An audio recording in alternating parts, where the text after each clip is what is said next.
본격적인 무더위가 기승을 부리는 요즘입니다. 일찍이 장마는 끝났다고 하죠.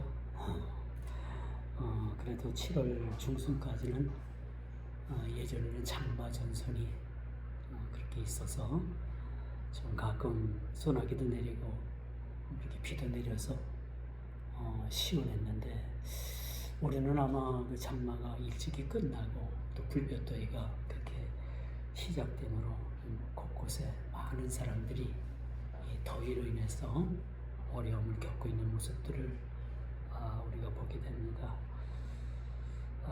참 이런 요즘에 여러분 몸 건강, 또 건강 잘 지키는 것도 하나님 앞에 여러분 믿음으로 사는 그런 방법 중에 하나입니다. 우리의 몸을 잘 지키는 거, 이게 또 우리가 신앙생활에 아주 중요하다고도 말씀드릴 수가 있어요. 자, 우리 인간의 상심이 어디서 오느냐? 오늘 본문에 보니까 하나님께서는 그 이스라엘 백성들의 죄목을 지적을 하고 있는데, 그 죄목이 무엇인가 하면 그들이 나를 버렸다는 거예요. 즉 이스라엘 백성들이 하나님을 배반했다는 겁니다. 그러므로 인해서 하나님과 그 이스라엘과 맺어졌던 그 언약이 자동으로 파기가 되는 그런 엄청난 그런 일들이 있게 된다는 것을 선지자의 입을 통해서 그렇게 말해주고 있음을 우리가 보게 됩니다. 이 전적으로 유다가 또 아내와 남편으로 비유됐던 이런 관계를 깨뜨린 일에 대해서는 그들이 하나님을 버리고 하나님 대신 우상을 선택했다는 거예요. 우리가 살아가면서 선택할 일들이 많이 있어요. 그렇죠? 또 각종의 또 그런 어떤 급한 일을 만나서 일을 처리하다 보면 참 우리가 급하게 일을 결정할 때도 있어요. 또 뭐 여러 가지 우리가 결정할 일들이 많이 있습니다. 하다못해 뭐 선풍기를 하나 사더라도, 그렇죠? 이것이 중국 제품이냐 아니면 국산이냐 따져보고 산단 말이에요. 그렇게 해서 선택을 합니다. 하다못해 우리가 배우자를 선택을 하더라도 우리가 신중에 신중을 고려하죠. 그러므로 우리가 이 땅을 살아가면서 무엇을 선택하느냐? 물론 우리가 하나님을 선택한 건 아니에요. 우리가 주님을 선택한 것이 아니라 일방적으로 하나님께서 우리를 선택하시고 자녀 삼아 주신 겁니다. 우리가 1%라도 단 0.001%라도 우리의 힘으로 하나님을 우리가 믿고 구원받은 사실은 전혀 없습니다. 우리가 하나님 앞에 구원받았다는 것은 전적으로 하나님의 은혜입니다. 우리 편에서 우리가 이것을 설명할 수가 없어요. 설명될 수도 없습니다. 전적인 하나님의 은혜이기 때문인 거죠. 그러나 오늘 본문에 보니까 이런 관계를 유다가 이 관계를, 이 약속을 깨뜨렸다라고 그렇게 말씀을 합니다. 실로 하나님께서는요, 이스라엘에 대해서 하나님의 놀라운 은총을 베풀어 주셨습니다. 그렇죠? 많은 민족 가운데 그들을 선민의 백성으로 불러주셨어요. 여러분, 지금도 이스라엘 백성들이, 이스라엘 나라는요, 얼마나 자부심 있는 나라인지 몰라요. 왜? 그들은 그들 조상 때부터 하나님께서 선택한 민족이라는 것을 그들은 얼마나 자부심을 갖는지 몰라요. 그래서 우리나라 강원도 땅보다 조금 더 큰 그런 나라임에도 불구하고 그 아랍권에 이번에 이란과 이스라엘의 전쟁을 한번 보십시오. 대단하지 않습니까? 그렇게 적은 나라에서 어떻게 일방적으로 그렇게 전쟁을 이끌어갈 수 있을까? 이건 하나님께서 그들과 함께 하시지 않으면 도저히 안 되는 일입니다. 우리 과학이 발전을 하고 인간이 뭐 달나라를 왔다 갔다 하고 화성을 탐사한다고 하지만 이건 하나님께서 개입하시지 않으면 절대 불가능한 일이라는 것을 우리는 보게 돼요. 하나님을 배반한 이스라엘에 대해서 오늘 선지자는 이스라엘의 가장 무거운 파멸이 선고되고 있음을 우리가 보게 됩니다. 하나님께서 왜 그들을 미워하시고 왜 그들을 버릴 수밖에 없었던가? 왜 그들을 징치하시고 그 바벨론이라는 나라로 끌고 가서 그들을 70년 동안이나 그들을 나라 없는 민족으로 그렇게 고통 가운데 살게 하실까? 왜 이런 나라가 파멸되고 예루살렘 성전이 파괴되는 이런 파멸이라는 선고를 내리고 계실까? 라는 것을 우리는 깊이 생각해 봐야 합니다. 엊그제 미국 트럼프 대통령이 우리나라에 대해서 그 관세 25%를 그렇게 결정을 했더라고요. 이게 최소 25%입니다. 이 미국에서 25%를 관세를 부과하면은 우리도 똑같이 그들 미국에서 들여오는 자동차를 25% 관세를 그렇게 매기게 되는 거예요. 지금 보면요, 국산 자동차보다도 외국산 자동차 수입되는 것이 훨씬 싼 자동차들이 많이 있어요, 우리나라에. 그런데 미국에서 들어오는 자동차 그 값이 이제 많이 오르게 생겼죠. 근데 이것이 일부 품목이에요.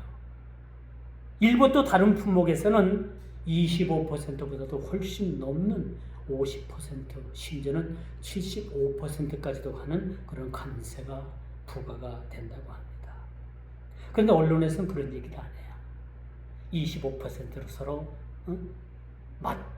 관세를 부과했다라는 이야기밖에 안 합니다. 여러분, 이렇게 되면요, 수출길이 막힙니다.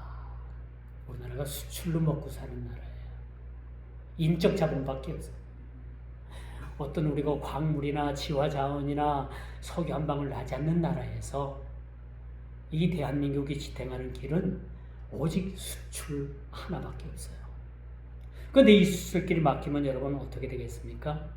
상상도 못할 정도로 대한민국이 큰 어려움에 처할 것은 우리가 물보듯 뻔한 사실이라는 것을 우리 보게 돼요. 이 문제 놓고 우리가 기도해야 합니다. 이게 언제부터? 다음 달 8월 1일부터 본격적으로 정식적으로 관세가 부과가 된다. 우리가 기도해요. 이 현 정부에서는 이거에 대해서 뾰족한 대책을 세워놓지 못하고 있어요. 특사를 미국으로 보냈지만은 그 미국에서 지금 만나주지도 않고 또 어떤 성과도 없이 그냥 돌아왔다고 합니다. 여러분, 이처럼 첨예한 이념적 대립으로 이 갈등은 점점점 깊어지고 있어요. 이것이 정치, 경제, 어느 곳이든지 그 파급력이 미치고 있지 않은 것이 없다고 봅니다. 이처럼 세계 정세가 참 불안하고, 지금 이 세계는 우리뿐만 아니라 이 세계가 지금 양극화되고 있어요. 지금 미국에서는요, 그 중국을 비롯한 그 많은 국가에서 유학생들이 가서 공부들을 하고 있는데, 유학생들에 대해서 많은 그 이념적 사상에 젖은 그 유학생들을 지금 걸러내고 있습니다. SNS를 통해서 또 여러 가지 방법을 통해서 그러한 미국에 적합하지 않는 사상과 이념을 가진 학생들을 다 몰아내겠다고 합니다.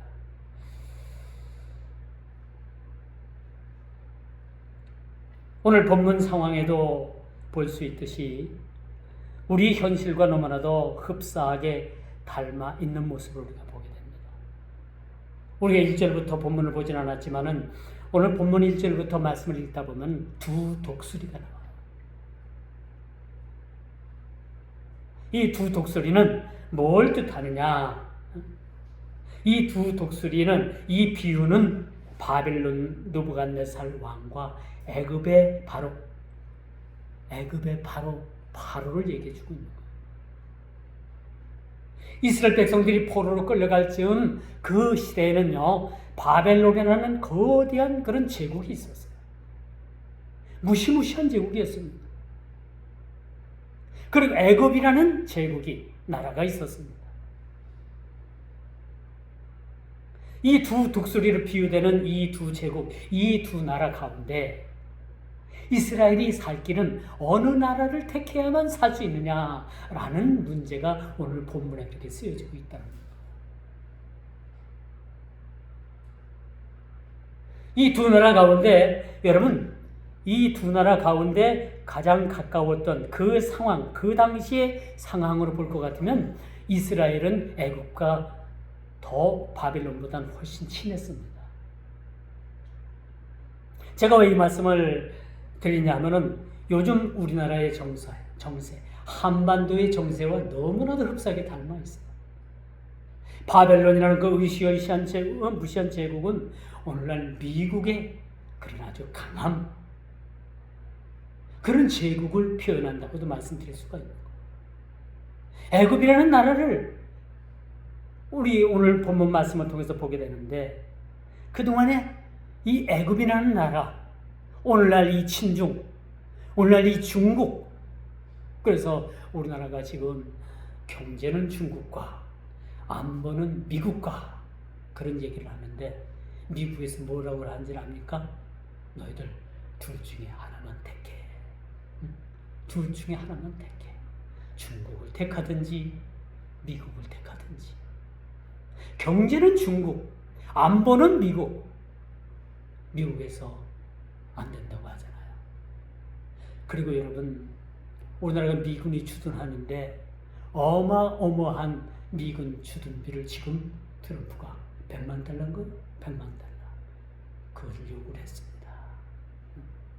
그리고 관세 폭탄을 지금 터뜨렸습니다. 지금 이런 상황에 있습니다. 그럼 과연 우리가 어디를 택해야 되는가? 어디를 택해야 되겠습니까? 어느 나라를 택해야 되겠습니까? 오늘 본문과 너무나도 흡사한 말씀이 오늘 우리가 살고 있는 이 대한민국에서 이것이 벌어지고 있는 일이라는 것입니다. 독수리는 바벨론의 느부갓네살을 뜻한다고 했죠. 또 애굽의 바로를 뜻한다고 했죠. 자, 여기서 또 등장하는 레바논의 백향목이 비유로 나오고 있는데, 이 바벨론에 유배된 여호와긴 왕을 뜻한다라고 말씀드릴 수가 있는 거죠. 그리고 또 포도나무가 등장을 하는데, 포도나무는 유대의 마지막 왕 시드기야 왕을 비유로 말씀해 주고 있다라고 말씀드릴 수가 있는 거예요. 왕들이 등장을 합니다.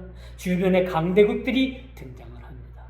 여러분, 오늘날 이 말씀을 보면서 우리는 어떤 이 상황 가운데 어떻게 지혜롭게 우리가 선택을 해야 될 것인가 라는 것에 대해서 오늘 말씀을 통해서 우리가 찾아볼 수가 있는 거예요. 이 비유는요, 오늘날 이 급변하는 국제 정세를 잘 반영하고 있어요. 오늘도 똑같은 상황에 우리는 놓여 있다라고 볼 수가 있습니다. 마치 미국과 중국의 패권 전쟁으로 인해서 세계 정세가 지금 얼어붙고 있죠.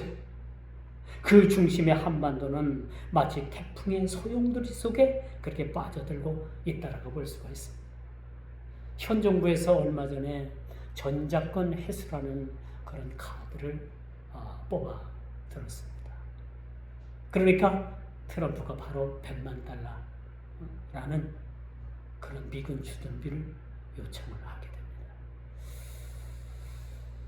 여러분, 우리나라 경제가 여러분 참 어떻게 보면 취약해요.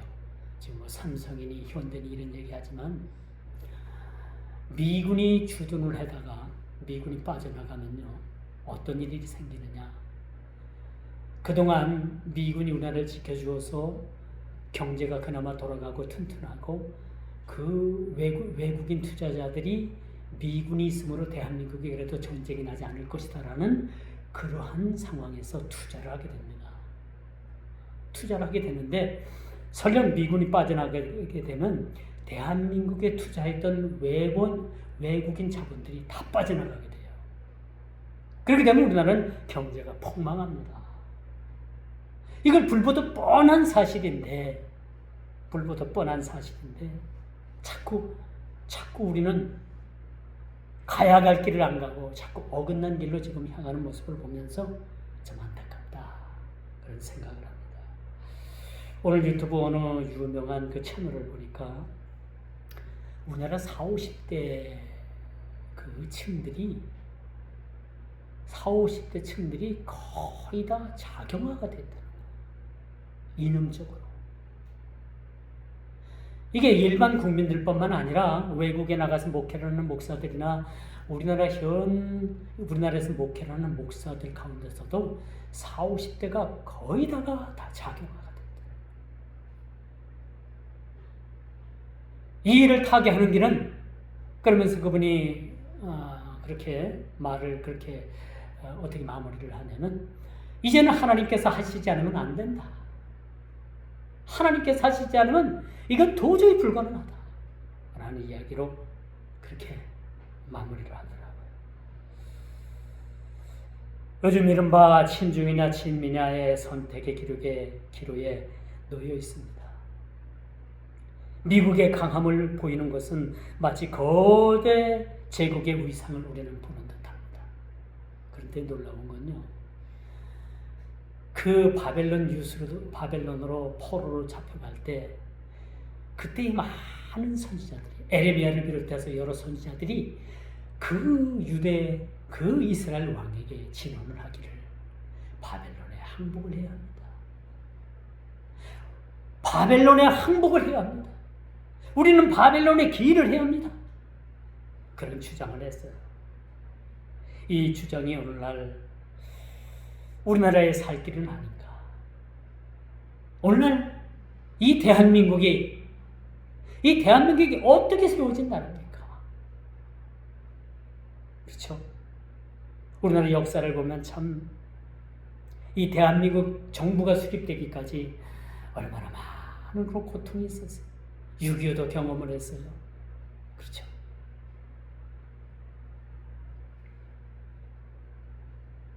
반면에 여러분, 중국의 경제는 지금 곤두박질하고 있습니다. 외신 뉴스에 흘러나오는 보도에 의하면요, 이 12년 넘게 지금 철권 통치, 독재 정치를 하던 시진핑이 권력을 지금 잃어버렸다는 이야기가 지금 외신 보도를 통해서 나오고 있습니다. 마치 저는 이런 상황을 보면서 쇠퇴해가는 애굽의 모습은 아닌가, 그런 생각을 참 해보기도 해요. 그러나 우리가 간과해서는 안 될 것은요, 이런 국제 정세 속에서도 실로 하나님께서는 세계 정세의 운명을 붙잡고 계신다는 분입니다. 하나님께서 세계 운명을 붙잡고 계십니다. 우리가 애굽을 붙잡고 애굽을 의지할 것이 아니라 우리가 진짜 붙잡고 우리가 의지할 것은 사신 하나님, 세계 정세를 붙잡고 그 운명을 붙잡고 계시는 역사의 주인이신 그런 하나님이심을 우리는 잊어서는 안 된다는 거예요. 이 말씀은 매우 현실적입니다. 중요한 것은 하나님의 그 위대한 경륜과 섭리를 통해서 그분께서 순종하는 것이 지혜임을 우리는 깨닫게 돼야 된다는 겁니다. 당시 여러분, 바벨론의 침공이 있었고요. 그래서 많은 사람들은 애굽의 말을 의지하고 애굽의 그런 병력을 의지하고 그런 애굽을 의지하고 그들이 자신들을 도와줄 것이라고 생각을 했습니다. 그러나 하나님께서는 너희들이 애굽을 의지할 것이 아니라 애굽은 너희들을 도와주지 못한다. 그러니까 너희는 바벨론에게 항복해야 된다라는 그런 메시지를 선지자를 통해서 그렇게 던져주고 있다는 겁니다. 이 시대가 또 한 번의 위기를 맞았지만 하나님의 섭리는 결단코 이렇게 택한 백성, 택한 민족, 택한 나라들을 결국 버리시지 아니하신다는 겁니다. 그래도 대한민국이 희망이 있는 것은 이 땅에 1000만의 성도가 있고, 이제 1000만이 아니라 한 500만도 안 된다고 해요. 지금은 교회도 수도 많이 줄었습니다. 그렇지만 이 땅에 교회가 있다는 거예요. 이 땅을 하나님께서 붙드시기까지 10명의 기도하는 사람들, 10명의 기도하는 사람들이 있기 때문에 이 대한민국을 하나님께서 붙드시지 아니할까, 그런 생각을 우리가 가져봅니다. 오늘날 이 선지자의 궁극적인 메시지는 하나님께서는 이스라엘을 징계 가운데서도, 징계 중에서도 그들에 대한 긍휼을 잊지 아니하셨다는 거예요. 비록 그들이 바벨론을 끌려가서 나라 없는 민족으로 그런 유리하는 백성들이 되었지만, 그 가운데서도 그들에게 하나님께서는 긍휼을 베풀고 계신다는 사실들을 우리는 잊어서는 안 된다는 사실입니다. 두 독수리와 포도나무의 비유를 통해서 선민 이스라엘에게는 전망이 직결되는 위기가 그들에게는 놓여 있지만, 이 선지자의 입을 통해서 그들에게 뭐라고 하나님께서 말씀하시냐? 너희는 바벨론 군대에 항복하라. 그것만이 살 길이라는 것을 그렇게 힘주어 강조하고 있다는 겁니다. 근데 많은 거짓말쟁이들은 아니야. 우리가 그 강대국인 바벨론을 의지하는 것이 아니라, 그래도 우리와 지금까지 끈끈한 정이 있었고, 경제적으로 많은 도움이 있었고, 지금도 무역적으로 많은 무역을 하는 애굽을 의지하지만 우리가 살 길이 열려 그렇게 거짓말을 하게 됐던 거예요. 그래서 많은 사람들이 이 거짓말에 현혹이 돼서 결국은 그들이 멸망하고 말았다는 사실입니다. 그 중심에, 그런 멸망의 위기 앞에서 백성들에게 하나님께서 그들의 소망을 잃지 않는 그러한 하나님이 싫어하는 것을 오늘 본문을 통해서 그렇게 기록을 해주고 있습니다. 이렇게 멸망 위기 앞에 선 백성들에게 그 어떤 대상을 의지할 것이 아니라 오로지 사신 하나님을 의지함으로 거기 너희의 살 길이 있다는 거예요. 너희들이 애굽을 의지하면 반드시 죽는다는 것입니다. 애굽을 의지하면 너희들에게 더 이상 살 길이 없다는 것을 그렇게 말해주고 있어요. 제가 초대에도 말씀을 드렸습니다. 우리가 살아가면서 많은 선택을 하게 돼요. 그 선택을 하면서 그 선택 가운데 오류도 있습니다. 물론 선택을 잘못된 부분들로 인해 가지고 우리가 손해가 나고 어려움을 겪을 수도 있어요. 그러나 우리가 어떤 상황 가운데서 우리가 선택을 한다 할지라도 그 선택의 중심에는 하나님께서 계셔야 된다는 사실을 우리는 잊어서는 안 된다는 사실입니다. 오늘 본문을 통해서 보면 선지자는 이 난국을 타개하는 방법은 오직 하나님을 의지해야 된다는 것을 말해주고 있어요. 이 말씀이 그때 그 시절뿐만 아니라 오늘 이 현실을 사는 우리에게도 마찬가지. 우리가 어떤 상황에 우리가 놓여도, 어떤 조건에 우리가 있다 하더라도, 어떤 불리한 상황 가운데 있다 하더라도, 이 나라가 희망이 없고 아무런 그런 희망을 찾을 수 없는 상황이 할지라도 하나님에 대한 끈을 우리가 놓쳐서는 안 된다라는 그러한 말씀을 저와 여러분들에게 주고 있는 겁니다. 이 땅에 복음이 들어올 때 그 외국인 선교사들이 이 동방의 작은 나라에 들어갔는데 그 선교사들 눈에는 이 조선의 이 작은 땅이 어떻게 보였을까? 그들이 그들 눈에 보여진 것은 영적인 아주 깜깜한 조선을 보게 된 겁니다. 그 조선을 보면서 그들이 하나님 앞에, 이 동방의 작은 나라도 이 악한 영에 의해서 어두워진 이 나라가 하나님의 복음을 받아들임으로 말미암아 그 예수 그리스도의 새 빛이 이 땅에도 비치게 하여 주옵소서. 그런 마음을 가지고 그 선교사들이 이 땅에 들어왔다는 거예요. 그리고 그들로 인해 가지고 그들의 기도대로, 그들이 하나님 앞에 꿈꾼 대로 이 대한민국이 오늘날 미국 다음으로 세계에 많은 선교사를 파송하는 그런 민족으로 하나님께서 부흥시켜 주셨다는 사실 우리는 익히 잘 알고 있습니다.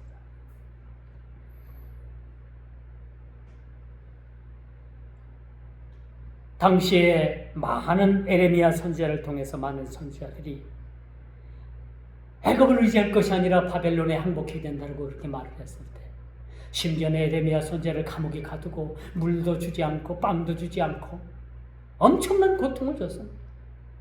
아니다, 너는 이 나라 선지자면서도, 이 땅의 선지자면서도 그따위 그런 예언할 수밖에 없느냐?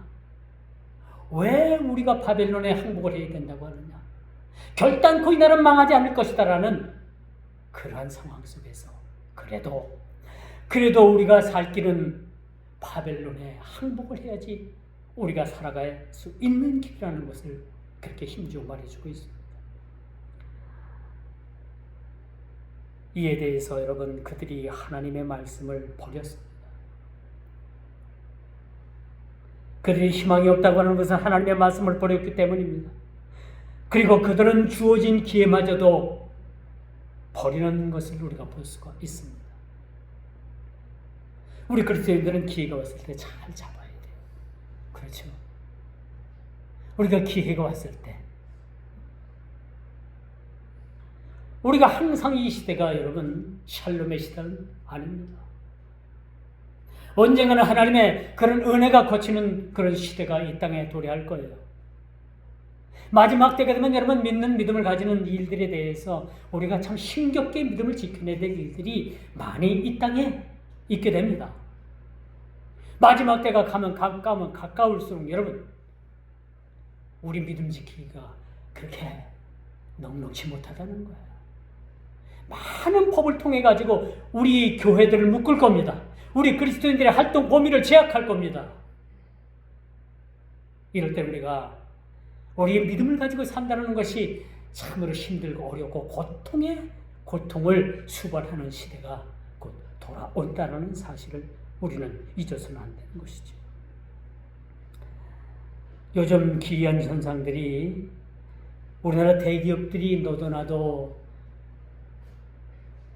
미국이나 또 동남아로 다투어 기업을 이전하고 있어요.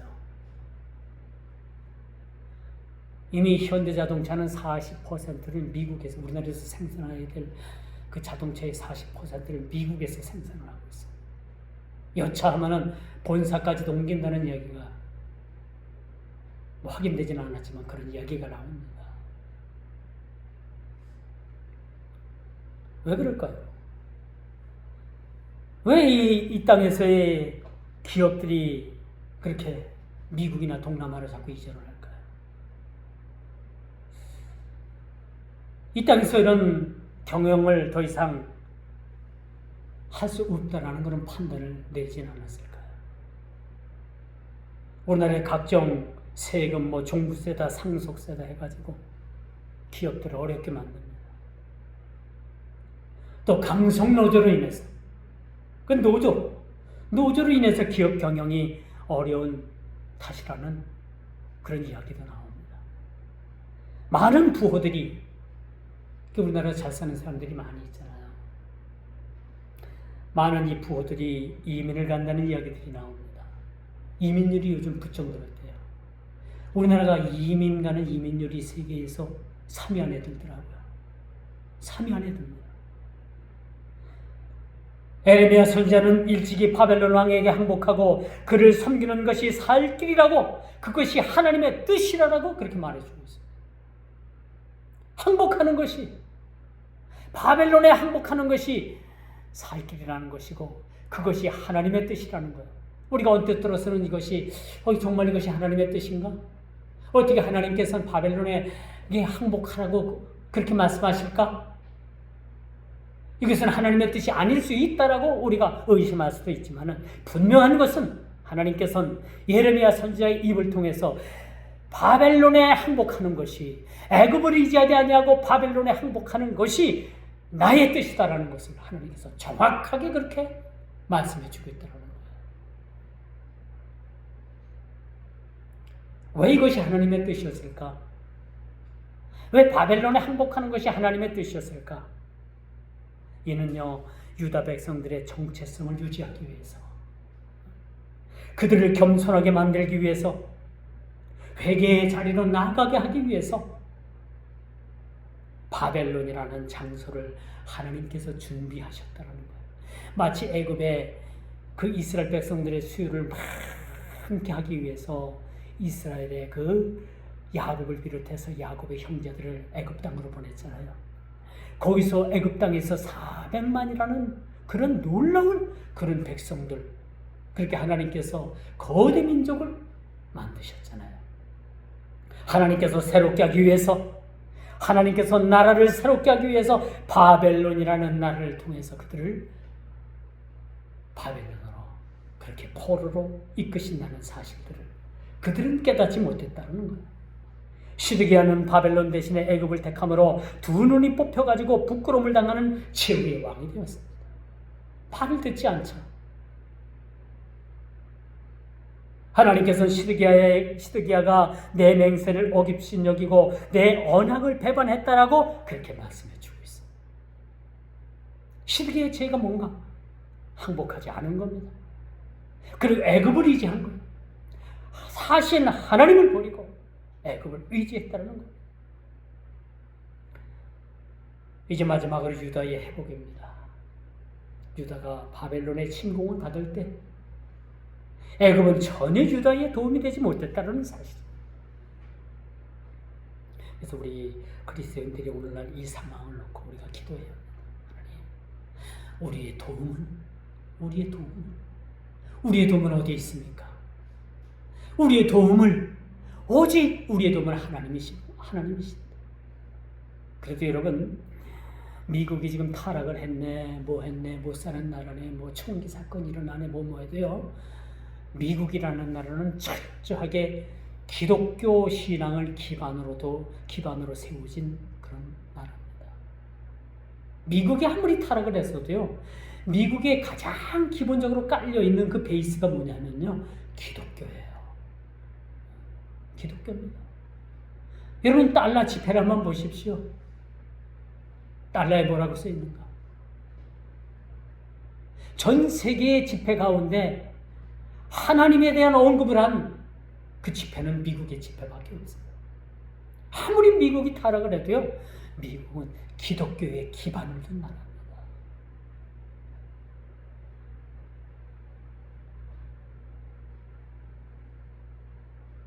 유다가 바벨론의 침공을 받았을 때 전혀 애굽은 도움이 되지 못했지요. 요즘 진영 논리 싸움의 정치권은 신중한 선택이 필요하다고 봅니다. 그렇죠? 환난 날에 애굽은 그들에게 더 이상 도움이 되지 못했습니다. 애굽은 하나님을 저버린 세상을 비유합니다. 예루살렘의 멸망으로 유다 왕조는 그 명맥이 결국 끊어지고 말았어요. 나라가 망했다는 거예요. 여러분, 나라가 망해봐야지 여러분 나라가 중요한지를 알죠. 이처럼 멸망하듯 보이나 하나님께서는 백향목 높은 세 가지를 끝에서, 오늘 본문의 종반절이에요, 세 가지 그런 끝에서 연한 가지를 꺾어서 이스라엘의 높은 산에 심을 것이라 라고 그렇게 말씀합니다. 그들이 비록 포로로 잡혀가 있고 70년 동안의 그의 이스라엘의 정체성은 완전히 여러분 사라지고 이제 나라가 없습니다. 예루살렘 성전도 파괴됐습니다. 그들이 기도할 그런 장소도 없습니다. 그들의 정체성이 완전히 꺾여지고 없어진 듯 보였지만은 하나님께서는 이스라엘의 높은 산에 이 세 가지 끝에 연한 가지를 꺾어서 이스라엘에게 심겠다라는 예언을 하고 계십니다. 이게 바로 뭐냐?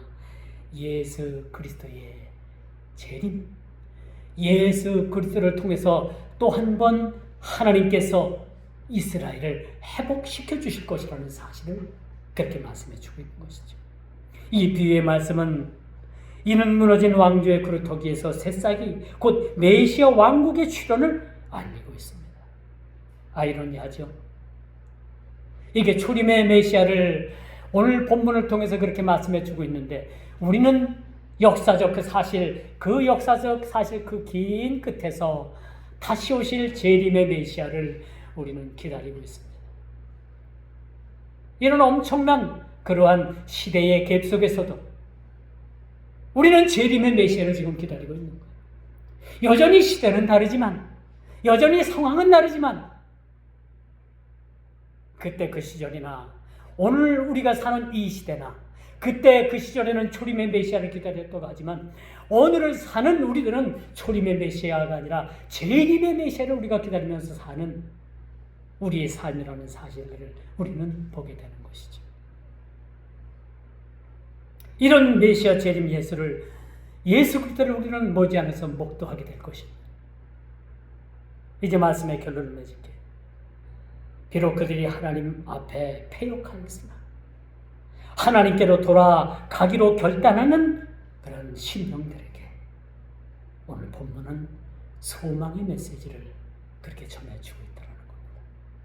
하나님께서는 남은 자들에게 미래에 대한 비전을 품게 하시고 그들을 위로해 주십니다.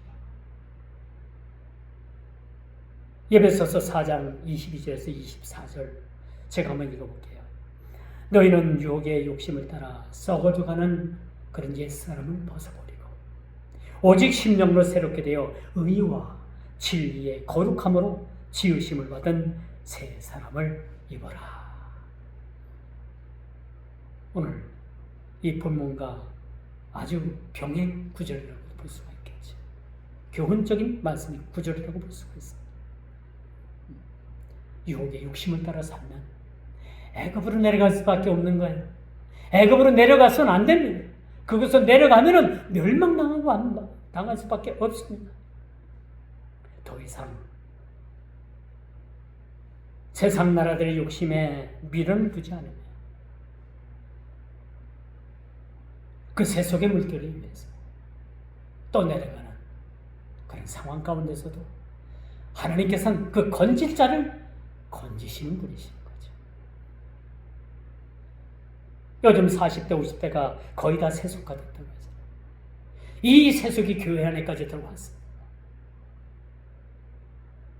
예수 그리스도로 더불어서 참 구원과 평강을 이 말씀을 통해서 우리 모두가 누리시는, 기대하시는 저와 여러분 모두가 되기를 주님의 이름으로 축원하면서 말씀을 맺도록 하겠습니다. 기도합니다. 급변하는 세계 정세 속에서도 무엇이 옳고 그름을 떠나서 우리가 주님만을 바라보고 세속에 찌든 우리의 모든 삶을 벗어버리고 주께로 돌아오는 그런 은혜의 역사를 주께서 베풀어 주시길 원합니다. 날로 세속화되어가는 이 세상에 시대적인 조류를 통해서 우리가 시대를 역류하는 그런 물고기가 물을 역류해서 거꾸로 헤엄치는 그런 건강한 저희의 신앙들이 되게 해주시고 참된 믿음을 저에게 주시길 원합니다. 정치로 인해서 경제가 멍이 들고 백성들이 고통을 당하는 이 시대에 타개할 수 있는 길은 오직 우리가 주께로 돌아가는 길밖에 없음을 우리가 기억하게 해주셔서 주께로 돌아가는 우리 모두가 다 되게 하여 주옵소서. 예수님의 이름으로 간절히 기도드리옵나이다. 아멘.